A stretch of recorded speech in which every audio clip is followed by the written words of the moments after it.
générale. Madame Petit a la parole. Président, Monsieur le ministre, Monsieur le rapporteur général, mes chers collègues, ce PLFR 3 poursuit la vocation de ses prédécesseurs, faire face à l'urgence et donner aux Français de quoi résister au choc brutal que nous inflige la crise du Covid-19. C'est pourquoi le groupe Agir Ensemble salue d'aujourd'hui les mesures en faveur des Français les plus fragiles, telles que la création d'une prime exceptionnelle pour 800 000 jeunes de moins de 25 ans sans ressources ou celle d'une prime de soutien aux ménages précaires. Cela étant, et dans les minutes qu'il me reste, je souhaiterais insister sur les mesures en faveur des entreprises.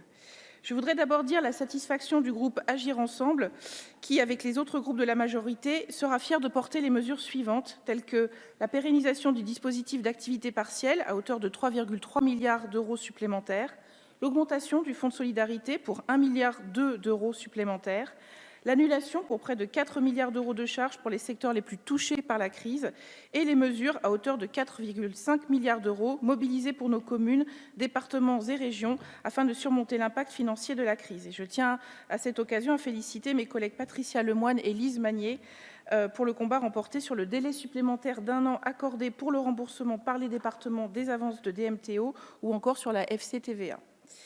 Ensemble, ces mesures continuent de répondre à l'urgence actuelle et au drame que vivent nombre de nos entreprises, de leurs salariés, de leurs dirigeants. Pour autant, il ne nous semble plus possible de dissocier urgence et relance, même si ce PLFR 3 se revendique de l'urgence. À bien des égards, la façon dont nous répondons aujourd'hui à l'urgence, que ce soit sur les choix, les montants, mais aussi sur la méthode, pose déjà les jalons et les options pour la relance économique à laquelle nous allons travailler tous ensemble. C'est pourquoi j'aimerais, Monsieur le ministre, attirer votre attention sur 3 points de méthode qui nous semblent importants pour assurer vis-à-vis des entreprises la cohérence et la continuité de notre action entre l'urgence et la relance. Le premier point de méthode porte sur la visibilité et la stabilité fiscale. On ne peut demander aux entreprises de se relever, de se réinventer sans leur donner un minimum de visibilité, de lisibilité sur leur environnement fiscal. Des options ont été annoncées par Bruno Le Maire, notamment sur la baisse des impôts de production. Nous saluons cette orientation, mais les entreprises ont besoin en urgence de clarification pour établir leur plan de reprise et de relance. De la même façon, leurs partenaires privilégiés, que sont les collectivités locales, ont besoin de plus de visibilité sur l'avenir afin de travailler au mieux à la relance économique sur nos territoires. L'exemple, par exemple, du dégrèvement de 2/3 de la CFE illustre bien mon propos. Cette annonce a pu créer une inquiétude dans les territoires quant à son financement et en parallèle, cet allègement fiscal a créé une attente très forte de la part de nos entreprises qui, d'un territoire à un autre, ne pourront pas tous bénéficier de cette réduction de cotisation. Cela doit nous inviter à garder en tête mon premier point de méthode. Il nous faut à tous les échelons une visibilité et une stabilité fiscale. Mon deuxième point, je vous remercie, chers collègues, mon deuxième point de méthode porte sur l'accompagnement des entreprises.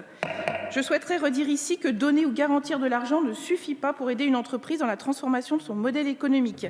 Celles-ci ont aussi besoin de conseils et d'ingénierie.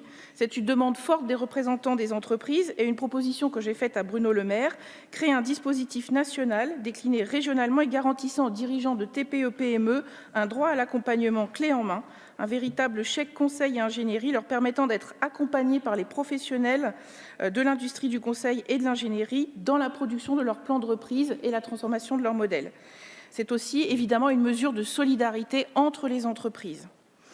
Enfin, le troisième point de méthode porte sur le comportement de l'État stratège et actionnaire.